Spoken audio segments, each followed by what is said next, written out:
Akron in a minute. I'm your host, Bart Needlemire. Today we're out here at the beautiful Rolling Acres Mall movie theater, women's bathroom.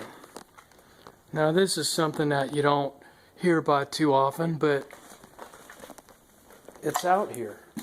People use it. It's iconic among movie theater bathrooms. I mean, it's basically a model for all bathrooms to follow. Women go to movies, they many times have to go to the bathroom. And what better place to go than the Rolling Acres women's bathroom?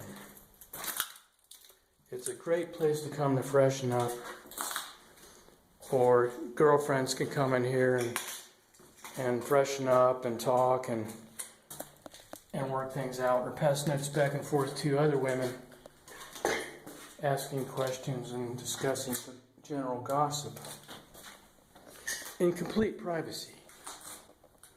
The Rolling Acres women's bathroom stands out as an icon and a model for other movie theater bathrooms.